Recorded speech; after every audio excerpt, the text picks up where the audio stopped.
Ano po?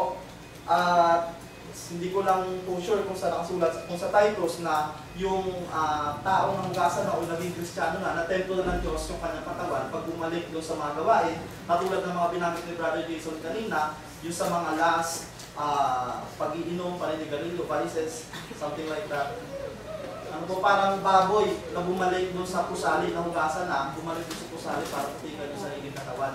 At parang aso na isinuka, na nagsuka, tapos yung suka na kinain niya lang ulit. Ganun karumal-dumal yung paglalarawan ng banal na kasulatan sa mga Kristiyano na katulad natin na bumabalik dun sa gawain na dapat hindi na natin ginagawa. Ayan, at sa Ezekiel chapter 36, verse 26 to 27, bibigyan ko rin naman kayo ng bagong puso at lalagyan ko ang loob ninyo ng bagong diwa. At aking aalisin ang batong puso sa inyong katawan, at aking bibigyan kayo ng pusong laman, at aking ilalagay ang aking espiritu sa loob ninyo, at palalakarin ko kayo ng ayon sa aking mga palatuntunan, at inyong iingatan ang aking mga kautulan at isasagawa. Meron po tayong mabasahin ng Bible verse mamaya na hindi sapat yung nakikinig lang tayo ng salita ng Diyos. Makaupo po tayo dyan, nakikinig ng Word of God, hindi po sapat. Masabi ng banal na kasulatan, hindi lang kayo dapat nakikinig, kundi dapat ginagawa nyo yung nababasa at narinig nyo na mula sa banal na kasulatan. Ang pagsunod sa utos ng Diyos ay pagpapahayag ng ating pag-ibig at pagpapahalaga sa Kanya. Ang pusong handang sumunod ay tanda ng tunay na pagmamahal. Sa pagpapatuloy po ng paksa natin, meron po akong ilan na mga halimbawa sa banal na kasulatan ng pinatigas yung puso. At magbibigay din po tayo ng halimbawa na mula sa pagiging matigas na puso o taga-usig ng salita ng Diyos ay ginamit ng Diyos sa kabutihan.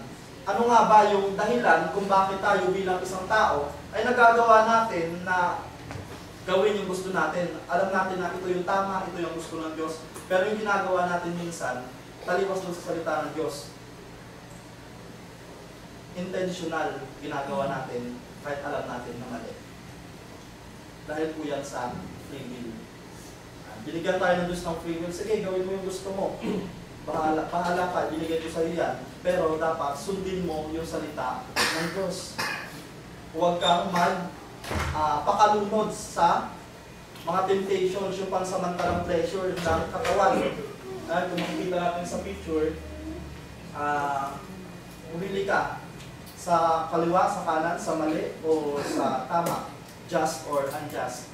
Ayan. Ito po yung may kakayahan na pumili tayo sa ating mga sarili. Di ba po pag nagdadrive tayo ng sasakyan, tayo yung may control kung saan natin padadaanin, kung kaliwa o kanan. Ganon din po, tayo yung driver ng sarili nating katawan. Ayan. At kung ayaw mong magpakontrol sa Panginoon, isipin na lang po natin na yung taong yan, kontrolado siya ng Panginoon, ng kanyang mga kautusan. Sabi ng Diyos, kung ayaw mong pakontrol sa akin, ayan, maging katulad ka ng mga iba, sumama ka dyan, na may mga ginagawa. Ayan, kalayawan, nag-iinom, vices, bar hopping, yun yung mga last. Nasabi ni Brother Jesus kanina, ayan, sige, makiyapid ka sa kapwa mo babae, sa kapwa mo lalaki. Gawin mo yung gusto mo dahil may free will ka. At lahat ng yan ay last. Yung sa Galatians 5 verse 16 na binanggit ni Brother Jason kanina, na ang lahat ng yan ay hayag na gawa ng laman. At ang mga nagsisipag-gawa ayon sa Romans 8:48, ang mga ganyang bagay ay hindi karapat-dapat sa Diyos, ay nagiging kaaway ng Diyos. God has given us the ability to choose. Even though we know what is right, we have the freedom to follow it or not. Yan po yung free will. Ang puso ng tao ay maaaring maging matigas kapag pinili niyang itulak ang kalooban ng Diyos dahil sa sariling kagustuhan o pagnanasa. Yung pagnanasa po kasi yung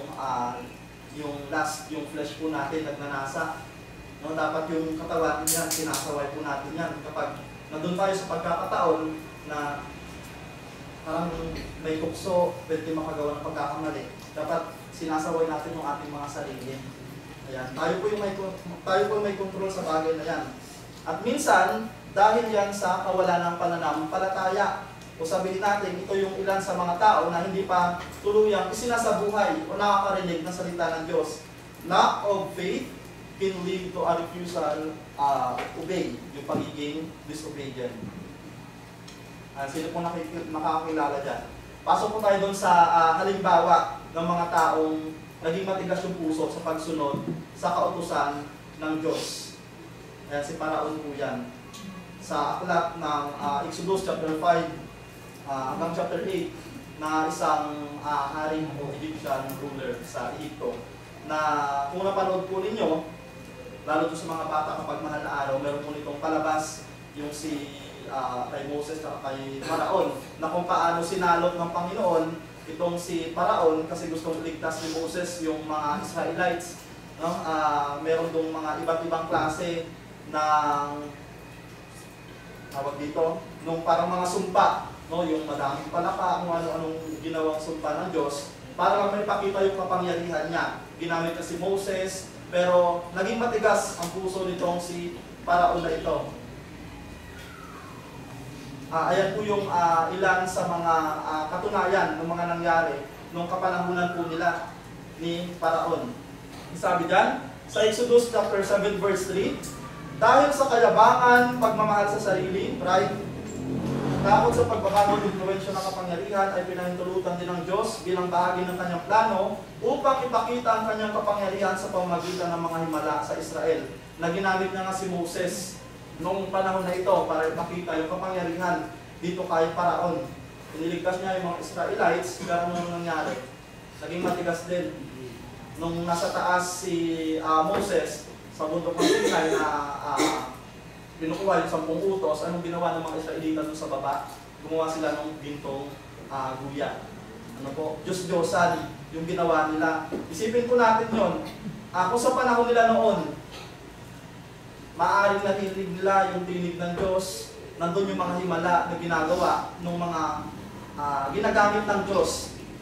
Pero may mga tao pa rin hindi tuluyang naniniwala na nanampalataya. How much more nowadays sa panahon po natin?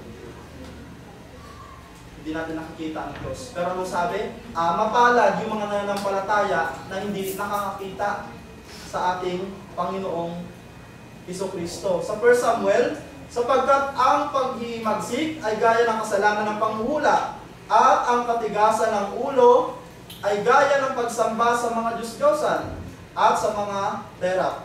Sapagkat dahil sa inyong itinakwil ang iyong salita ng Panginoon, ay kanya namang itinakwil ka upang huwag ka nang maging hari. Ang tinutukoy po kasi dito si Saul, yung unang hari ng Israel, na sinasabi niya po dyan, na isa rin sa naging matigas yung puso ni Saul na ito kasi mas sinusunod niya yung kumbaga opinion ng ibang tao kasi natatakot siya na hindi sundin yun, pero dahil yun sa kumbaga gusto niyang maging hayag yung kanyang pagiging hari sa harap ng mga tao niya kasi sinusunod niya yung sinasabi ng mga pinamumunuan niya.